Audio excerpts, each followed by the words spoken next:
हमारे solar system के हर ग्रह और उनके चंद्रमाओं पर अलग अलग प्रकार के खनिज और धातु मिलते हैं। यह सिर्फ विज्ञान के लिए ही नहीं, बल्कि भविष्य में मानव जाति के लिए अत्यंत उपयोगी साबित हो सकते हैं। तो आइए जानते हैं कौन से ग्रह पर कौन से यूनिक मिनरल्स मौजूद हैं। चलिए हमारे सौर मंडल के सबसे अंदरूनी ग्रह मरकरी से शुरू करते हैं। सूरज के इतने करीब होने की वजह से यहां का वातावरण बहुत ही एक्सट्रीम है।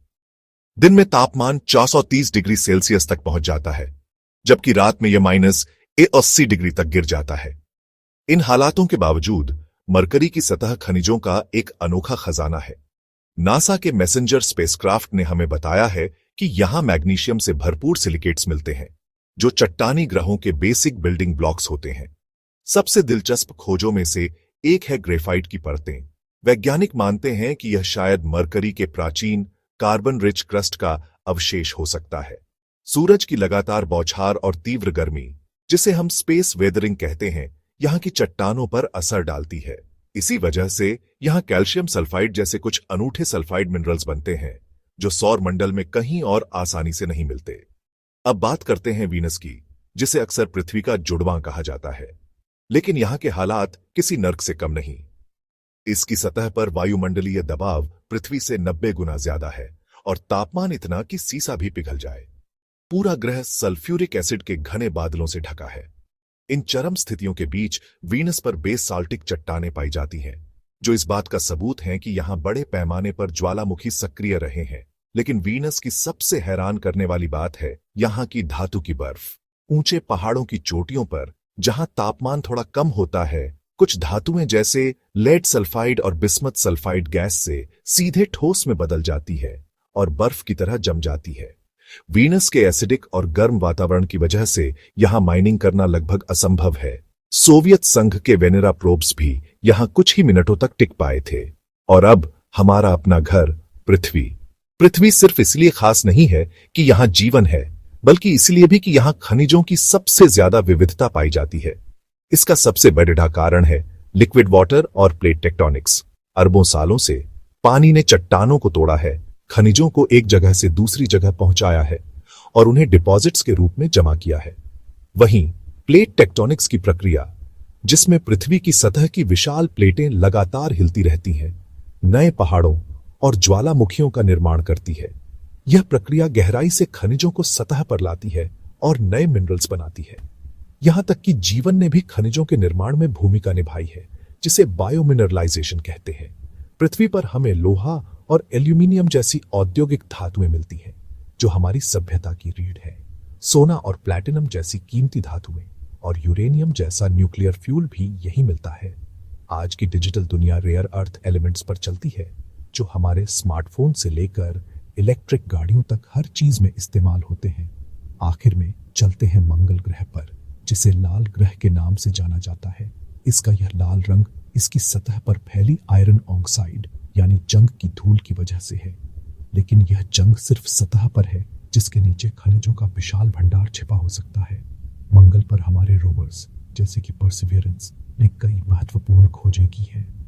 हमें यहाँ हेमाटाइट, ओलिविन और पायरोक्सिन जैसे मिनरल्स मिले हैं, जो ज्वालामुखी गतिविधि का संकेत देते हैं।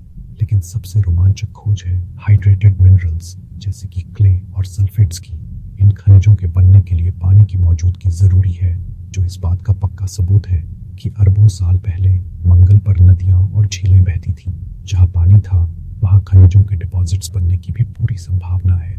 भविष्य में मंगल पर इंसानी बस्ती बसाने के लिए वहां मौजूद संसाधनों का इस्तेमाल करना बहुत जरूरी होगा। मंगल की मिट्टी से हम लोहा, टाइटेनियम और एल्यूमिनियम निकाल सकते हैं, जिनसे बिल्डिंग्स, टूल्स और सोलर पैनल्स बनाए जा सकते हैं। इन्हीं कारणों से मंगल भविष्य में स्पेस माइनिंग के लिए हमारा सबसे महत्वपूर्ण लक्ष्य है। जुपिटर हमारे सोलर सिस्टम का सबसे बीडीढ़ा ग्रह एक गैस जाइंट है। इसका मतलब यहां कोई ठोस जमीन नहीं है जिस पर आप खड़ीडीहे हो सकें। इसका वायुमंडल मुख्य रूप से हाइड्रोजन और हीलियम से बना है, लेकिन जो हमें इसकी सतह के रूप में दिखता है वो अमोनिया क्रिस्टल से बने घने रंग बिरंगे बादल हैं। ये बादल तेज हवाओं के कारण विशाल तूफानों को जन्म देते हैं, जिनमें से ग्रेट रेड स्पॉट तो पृथ्वी से भी बड़ा है। अगर हम इस वायुमंडल में हजारों किलोमीटर नीचे जाएं, तो दबाव इतना ज्यादा बढ़ जाता है कि हाइड्रोजन गैस एक तरल धातु में बदल जाती है। इसे मेटालिक हाइड्रोजन कहते हैं, एक ऐसा दुर्लभ पदार्थ जो पृथ्वी पर प्राकृतिक रूप से नहीं पाया जाता। यही मेटालिक हाइड्रोजन जुपिटर के विशाल और शक्तिशाली मैग्नेटिक फील्ड को जन्म देता है। वैज्ञानिकों का मानना है कि इसके कोर में मेटालिक हाइड्रोजन के अलावा पानी, अमोनिया और मीथेन जैसी एक्सोटिक आइसेस भी हो सकती हैं, जो अत्यधिक दबाव में एक अजीब, गर्म और घनी अवस्था में मौजूद है। अब बात करते हैं शनि ग्रह की, जो अपने शानदार छल्लों यानी रिंग्स के लिए जाना जाता है। ये रिंग्स कोई ठोस चीज नहीं, बल्कि अरबों खरबों बर्फीले टुकड़ों और चट्टानी मलबे से बने हैं। इन टुकड़ों का आकार धूल के कण से लेकर एक घर जितना बड़ा हो सकता है। ये मुख्य रूप से पानी की बर्फ है, लेकिन इनमें अमोनिया क्रिस्टल्स और कार्बन कंपाउंड्स भी मिले हुए हैं, जो इन्हें एक कीमती स्रोत बनाते हैं। जुपिटर की तरह शनि के कोर में भी मेटालिक हाइड्रोजन होने का अनुमान है, लेकिन शनि का असली खजाना शायद इसके चंद्रमाओं में छिपा है।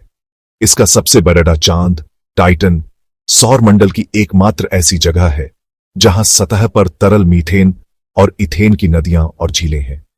यह हाइड्रोकार्बन्स का एक विशाल भंडार है। वहीं इसका एक और चांद एनसेलाडस अपनी बर्फीली सतह से पानी, बर्फ और ऑर्गेनिक मॉलिक्यूल्स के फव्वारे अंतरिक्ष में छोड़ता है, जो इसकी सतह के नीचे एक विशाल गर्म पानी के महासागर का संकेत है। सौरमंडल में और आगे बढ़ने पर हम पहुंचते हैं यूरेनस पर। इसे गैस जाइंट नहीं, बल्कि आइस जाइंट कहा जाता है। ऐसा इसलिए क्योंकि इसके अंदर हाइड्रोजन और हीलियम से ज्यादा पानी, मीथेन और अमोनिया जैसी आइस है। ये आइस असल में ठोस बर्फ नहीं, बल्कि ग्रह के अंदर बहने वाला एक गर्म, घना तरल पदार्थ है।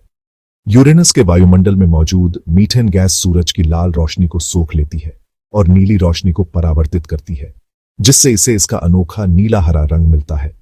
लेकिन सबसे हैरान करने वाली संभावना यह है कि वैज्ञानिकों का मानना है कि यूरेनस और नेपच्यून जैसे ग्रहों के अंदर हीरों की बारिश हो सकती है।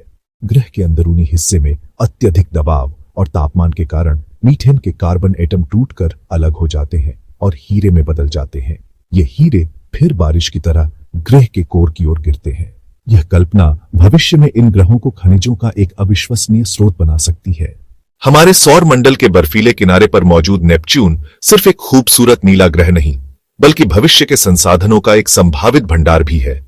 इसकी गहरी, ठंडी सतह पर मीथेन की बर्फ, अमोनिया के यौगिक और सिलिकेट्स प्रचुर मात्रा में पाए जाते हैं। मीथेन, जिसे हम प्राकृतिक गैस के रूप में जानते हैं, भविष्य के अंतरिक्ष यानों के लिए एक शक्तिशाली ईंधन बन सकता है। अमोनिया का उपयोग खेती के लिए उर्वरक बनाने से लेकर कई रासायनिक प्रक्रियाओं में होता है, और सिलिकेट्स, जो चट्टानों का मूल तत्व है, अंतरिक्ष में ही निर्माण सामग्री जैसे कांच और सिरेमिक बनाने के काम आ सकते हैं। लेकिन नेपच्यून का सबसे आश्चर्यजनक खजाना इसके वायुमंडल में छिपा है। वैज्ञानिकों का मानना है कि ग्रह के अंदरूनी हिस्सों में अत्यधिक दबाव और तापमान के कारण मीथेन के अणु टूट जाते हैं। इससे कार्बन के परमाणु अलग हो जाते हैं, जो फिर एक साथ जुड़कर ठोस हीरे में बदल जाते हैं। कल्पना कीजिए, अरबों खरबों कैरेट के ये हीरे बादलों की तरह बनते हैं और ग्रह के कोर की ओर हीरों की बारिश के रूप में गिरते हैं। हालांकि इन हीरों को निकालना आज हमारी तकनीक की पहुंच से बाहर है, पर यह हमें याद दिलाता है कि ब्रह्मांड में कैसे कैसे अनमोल रत्न छिपे हो सकते हैं। अब बात करते हैं सौर मंडल के असली खजाने की, क्षुद्र ग्रह यानी एस्टेरॉइड्स। मंगल और बृहस्पति के बीच फैली एस्टेरॉइड बेल्ट और हमारे करीब से गुजरने वाले नियर अर्थ एस्टेरॉइड्स खनिजों का एक विशाल भंडार है। यहां एम टाइप एस्टेरॉइड्स हैं जो लगभग पूरी तरह से निकल और लोहे से बने हैं। ये धातुएं पृथ्वी पर स्टील उद्योग की रीढ़ है। फिर हैं एस टाइप एस्टेरॉइड्स, जिनमें प्लैटिनम समूह की कीमती धातुएं जैसे प्लैटिनम, पैलेडियम और रोडियम मिलती हैं। एक बड़े एस्टेरॉइड में पृथ्वी पर आज तक खोदे गए कुल प्लैटिनम से भी ज्यादा हो सकता है। ये धातुएं हमारे इलेक्ट्रॉनिक्स, मेडिकल उपकरण और ग्रीन टेक्नोलॉजी के लिए बेहद जरूरी है। इतना ही नहीं, इन चट्टानों में रेयर अर्थ मेटल्स भी छिपे हैं, जो हमारे स्मार्टफोन से लेकर इलेक्ट्रिक गाड़ियों तक हर चीज में इस्तेमाल होते हैं।